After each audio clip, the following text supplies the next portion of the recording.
Good morning, everyone. It's been a long time, and I'm here to show you my Season 10 Project Diablo 2 Badass Bleed Barb. All right. This may not be the fastest clear in the world, but I promise there's some absolute budget options that can kind of get you going. But again, Project Diablo 2 Season 10, super awesome map clear. Doesn't do a whole lot of bossing. Does some mini, some some sigil Ubers. Nothing too crazy. So without further ado, give you kind of a quick look at what I do.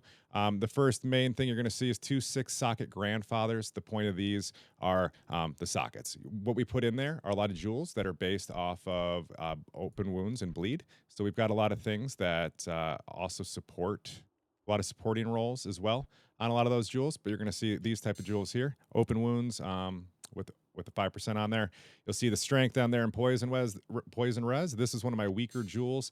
Wasn't quite sure exactly what I was hunting for when I put all of these things in here, but there's definitely some upgrades available. I know like my Barb helm, we'll talk about that in a minute, but it's got some upgrades. But anyways, as you'll see here, these weapons have a lot of open wounds. We got 687 on that boy and a lot of supporting stats as well, like fire res and on the other one, you'll actually see some hit recovery. I didn't make this one. This one was bought flat off of trade.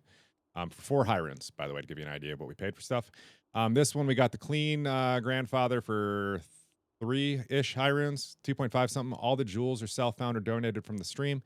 But again, we're just seeing a lot of supporting stats, mana after kill. You've got a lot of hit recovery in there, some stupid like MF, some bonus stats like strength, some more open wounds, just a lot of damage, and that's you're getting a lot from that. So this is your kind of endpoint, your end game end game build. These absolutely can be upgraded. They can be ethereal. You can do all sorts of stuff.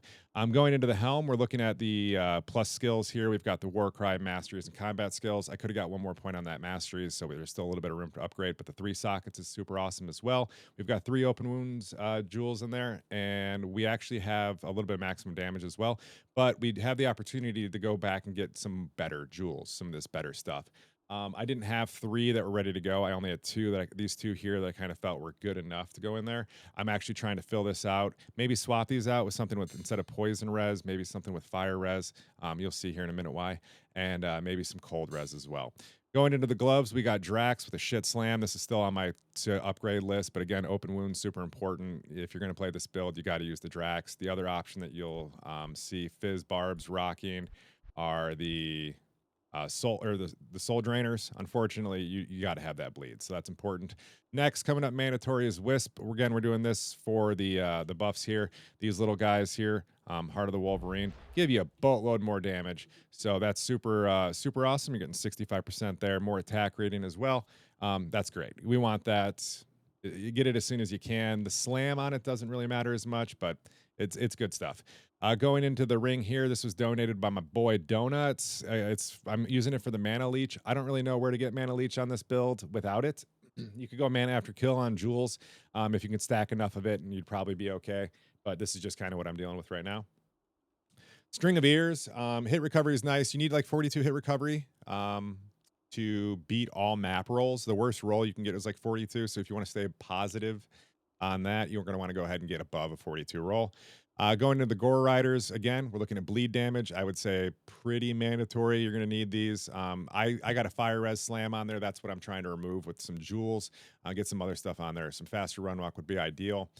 Going to the chest here. This is a choice. It is your best in slot just because the faster run walk. Once you get to this point, you're pretty strong. You're one-shotting a lot of stuff. So really what's gated for you is your run walk speed. So just keep that in mind. You can do other things like a Vigor Merc, and you can kind of like forego some of the damage that your Act 5 mercenary output and things like that. And you can play around with the gear on your mercenary. Speaking of my mercenary, let's go ahead and just take a peek. This is total whatever I found type of thing to make it work. His idea is to survive and just do what he can. But yeah, string, we're looking at the physical damage reduction. That's important here. Goblin toes are here for the damage. Insert whatever boots you really wanted here. I like goblin toes because the ED. Gladiator's Bane brings a little bit of survivability. Cannot be frozen's on there as well. It also brings some damage on there. You could swap this out for pretty much anything. Kind of how based on your build, the blood crafts are going to be super powerful this season with enhanced damage and some physical damage reduction. My RNG and those have been garbage. Same thing with the helm. You can get some different options here. I went with the for the physical damage reduction and the res to kind of tap those out before I was using like a Talrash's mask. This is just better because the physical damage reduction. Terrible rolls, got it super cheap, or I found it. Either way, I threw a one socket in there because it's not worth it. And then that hammer is actually a meme. Um, Sorry, we're using a wind hammer. You could use this. It's got the same attack speed. It just has a higher top end damage, but much lower end damage. So I opt for the wind hammer most of the time. This is garbage, by the way. Go for like you can go any crafted maul, any six socket. Just you got to get something better. My RNG on these weapons has been terrible, and I haven't bought one yet. I'm going on swap. I'm going to go recommend a Naj Puzzler staff. If you're not at the point where you've got the grandfathers, which we'll talk about that right now. You're going to want to use BO sticks, which you can shop. Act 5 Mala, super cheap, takes about 15 minutes, or at least it did for me. You can find a couple of those bad boys. And for weapon choices, you've got some options. Budget is shit. Let me go ahead and point you to the budget way. I kept all my gear for you to show it to you. You've got these razor edges. I'm not gonna. This one's a bit of an outlier. It's got 3 sockets. That's kind of a little bit more expensive. This was donated. You don't need this. These are just a couple world stone shards for 2 sockets. Put some crap ass open wounds in there. They come with a base 60%. So for the build, you need to have an open wounds higher than 100. So with the 2 weapons, you're there. So everything else after that, you're just stacking more and more gear. I'm realizing now I forgot to show my amulet as well. Atmos here, the enhanced damage slams, pretty GG. Can't do a whole lot better there. Could maybe do like a run walk would be big. CBF if you needed it. Couple different places you could get it. So, but I've got CBF here on the chest. Kind of however you get there. ED's good. Faster run walk's great. You know, whatever you can get. We're not using this for the amp damage. It is a nice bonus, but again, we're here for the open wounds. Going into the Annie's torch system. Thank you, Lucky Luciano and friends. You guys couldn't do without you. Masteries, these are cheap as can be. Couple world stone shards, you're gonna kind of get going on those. And then fill out your res with your small charms and then stack some physical damage at the end. Really all you got to do. Pretty budget. The physical damage is not required. You can absolutely just stack your reses, whatever you need to get up there. I will tell you, I roll with a non-maxed out cold resistance. No need. I will get a few more points when I do my shouts as we get a little bit from our nature res here. Going into the actual skill points itself, we've got pretty much 1 point wonders into everything here, except we maxed out Grim Ward and battle commands. This is a synergy for our bleed, and this just makes us a stronger, better all person and better group player. So it's definitely something you're going to want. This is your point dump here, general mastery. We'll come back to that in a second. I believe it's 1 point wonder, 1 point wonder, 2 points into iron skin because you do get the 1% physical damage reduction from the 2 hard points. So you might as well dedicate the 1 extra point. 1 point wonder into natural res, and deep wounds were maxed out. This is just flat more damage every time you can get a point into this, and this is why we use mastery charms as well. Going into our combat skillers, double swing, 1 point wonders, all the way down to whirlwind, which I accidentally put 2 points into. You don't have to max whirlwind. If you were physical only, that would be something you might want to look at. But because we're bleed forward, most of my damage comes after the initial hit. We'll talk more about the mechanic of that here in a second. And then frenzy, I actually have too many points into. You only have to get up to 26, so I could respec and recapture 5 points. I likely will at some point. The points will just end up here in general mastery, unless you use the pole arm, in which case you'd use pole arm mastery. But yeah, general mastery here, you just kind of see you get more damage, more attack rating, more crit, but more points into that, the better. I'm leaving. What is that? 50% more damage off the table. Wow, didn't even realize that. Additive, and then probably another % crit. So skill points, too easy. Strength, dexterity. You do have some pretty hefty requirements. Keep in mind, we have a lot of sockets, though, so you can hit some minus requirement jewels on some of these. You'll see, like, required strength on this one is 161. Well, we've got a 189. Again, this is the one we bought off the market, so is what it is. Yeah. Oh, yeah, and the other expensive things off the market. Overall, I think I've probably, before the grandfathers, dumped 2 high runes into the character. Everything else before that was super cheap. The most expensive things I bought early in the season were these Drax, a string of ears, and that's it. Everything else was either self-found or just a few world stone shards. Super cheap. So going back into our budget options, though, to kind of talk about that again, Razor's Edges will kind of get you going. Those are super easy to come across.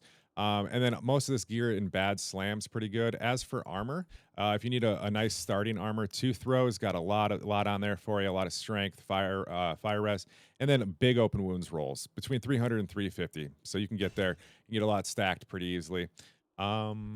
All right, and I think that's it for the characters. But again, just going back to this, make sure we have enough strength and dexterity. Again, big dex requirements. We got 110 on that guy, 94 just based off of how many of those. And then your strength requirements are going to start at 161, 151 on the helm too. So if you're thinking about going the requirements route, you're going to have to think about the helm as well, as they both are pretty substantial. And then we know Tyrael's might is free 95 on the stats, one of the big benefits of it. And then if you really wanted to play with your mercenaries options, you can go with an Act 2 mercenary and rock yourself a nice Templars here. Just there's a few different things you can do. So, play with your mercenaries. I wouldn't say Act 5 is mandatory, but Act 5 has the largest damage output and is a bit tankier. Act 2 can bring a different aura if you're into that, especially the defensive auras. If you're feeling like you need a little bit more tankiness, it brings an additional 6% PDR, which can be a lot, especially if you're struggling in your defensive routes. Physical damage reduction can bring you a long way, especially into those early like mini Ubers and stuff. As for maps, you've got a pretty large selection of maps you can run. This map list here is all of the maps you can run. It's literally like 5 down here you don't run. Just because they're slightly more physical resistant forward, but you can still run them, especially, I don't know about this 105 if you'd really want to get down on the tombs, but these hundreds you can get through and just ignore the oddball packs or wait for that amp to proc to kind of get through it. But I will tell you, the difference between a T1 and a T2 and a T3 is pretty minimal. You're able to get into T3 mapping really quick. But then at that point, it's just kind of up to you on what flavor you want to pick. So make sure you roll your maps, get them dense, get them thick. The better they are, the more you'll roll through. Speaking of, let's just go ahead and grab any of these random maps. Let's grab this T3. I've got, that's a lot of hit recovery. That's what I'm talking about. So when it comes to my hit recovery, I'm only on a 27 break point. So that's not great, but I actually have a 45. So I can run that map. So let's go ahead and, oh, that's a 120. Sorry. All right, let's just go ahead and run this guy here. Slam it up, maybe get a little bit more density on it. Cool. Kind of show you how the gameplay works on the map. So a couple things you're going to want to do. You're going to want to have your shouts bound, obviously. I would recommend your left click. Just leave it on friendly. Right click's going to be your whirlwind and things like that. And just kind of make sure you've got your buffs up. Go ahead and get your shouts out. The first thing you're going to want to do is come out here, start worrying about some frenzy stacks. Now, it's slow at first, and this is the largest pain point of the build that I don't care for, is just maintaining your frenzy stacks. Once you get them up, it's fairly easy. You just smack them once, but it drastically increases your clear speed to maintain this buff. So it is mandatory, unless if you want to be doing like 5 to 7 minute maps, you just can't. One of the other weaknesses that you're going to see with Whirlwind Barb is I have to back travel sometimes if things drop as a Whirlwind Barb and I lose my, like right now, if I wanted that Grand Charm, it's not super easy for me to just change my routing and still be an efficient Slayer. So there's a bit of a time loss when you loot, obviously, but the Barb feels it just a smidge more, I'd say, than the other ones. So as you see right there, my Frenzy stacks were about to fall off. Just go ahead and reset those, and you're going to continue to see me going here. Now, my DPS here is we're looking at 64,000, 63 and change, kind of right around there. That's a bit low right now. I do have this is a pretty bad density map, but as you'll see, as the density kind of increases, you'll see that kind of continue to go up. I will tell you that my main peaks are about 150,000 if the conditions are correct and everything's working right. But overall, guys, this has been an absolute blast of a season starter. I will tell you, I wouldn't recommend going open wounds right off the kick. Start with something a little bit more not gear dependent, like Warcry Barb, something that you can do like Trav with. Maybe, start with a Sork and kind of feed yourself into. But there's a lot of farming that goes into this character just because you need all of those jewels. You need some to kind of get big bleeds up, and you need a lot of World Stone shards to just start buying cheap gear on the market. If you're a pusher day one, I wouldn't start with this build, but if you're starting day 3 or 4 and you farm up some World Stone shards during that initial playthrough, you can likely buy some cheaper stuff, whatever you need to kind of make the build work. But yeah, just kind of flowing through. I kind of want to just get to a boss and show you. The boss damage isn't terrible, but I do have to maintain these frenzy stacks as we kind of maintain the map speed. I'm not doing a great job of ensuring that everything dies either, but I just kind of want to show you that everything does die. And once you hit it, it will die. You're just not seeing it die. I haven't ran into any problems where I have things like runes falling behind. We have runes falling behind where we can't get to them. I thought this. No boss? Interesting. Okay. Unless I missed it right there. I might have. So Nag staff is great to maintain, but as you see there, my frenzy stacks fell off. Anyways, let's go ahead and just reset that.